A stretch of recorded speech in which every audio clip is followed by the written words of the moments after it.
everyone. My name is Rebecca Gyllenhaal, and I'm an editor here at Quirk Books.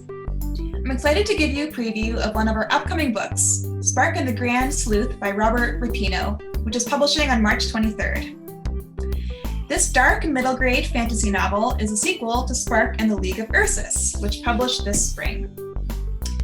This series tells the epic tale of warrior teddy bears and the humans they protect. I've always thought of it as a marriage between Toy Story and Stranger Things, or as one blurber put it, teddy bears with teeth. The idea of toys coming alive at night is a classic trope used in so many of our favorite stories, from the Nutcracker to the Velveteen Rabbit to Pinocchio. But the author of this series put a dark fantasy spin on it, and the combination of unassuming teddy bears with terrifying monsters, genuine scares, and thrilling heroics I just found so fresh and fun. So the first book is about a teddy bear named Spark, who is cute and cuddly, but also, unbeknownst to her human owner, a fierce warrior. Her sacred duty is to protect the household from monsters. But Spark's owner, Loretta, a budding young filmmaker, is growing up and thinks that she doesn't need her old teddy anymore. When a monster unlike any other descends on the quiet household, everything changes. Children are going missing, and the monster wants the girl next. Only Spark can stop it. She must call upon the ancient League of Ursus, a secret alliance of teddy bears who are pledged to protect their human friends. Together with a timid sock monkey and a boastful Amazon princess doll, the bears are all that stands between this world and the one that lies beneath. So when Robert's agent Jennifer Welts called me to pitch the book, I was immediately grabbed by the premise. I grew up reading the Doll People series by Anne M. Martin, which some of you may be familiar with, which tells the story of sentient dolls and a decades-old mystery. And then once I got the manuscript, I was in love by the end of the first page. While the pacing is fast and the book is action-packed and bursting with humor, at the heart of the story is the bittersweet experience of growing up and the things we leave behind, as well as the power of storytelling, friendship, duty, courage, and sacrifice. It's perfect for kids ages 9 to 12 and the young at heart.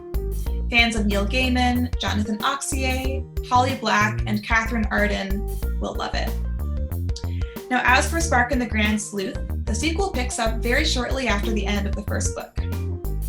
After rescuing her human owner, Loretta, from a hideous monster, everything seems to be returning to normal in Spark's quiet household. But then she is summoned before the mysterious Grand Sleuth, the High Council of Teddy Bears who haven't been heard from in decades. They task her with a dangerous mission, locating the portal to the monster's domain. During her daring investigation, Spark discovers a terrible secret.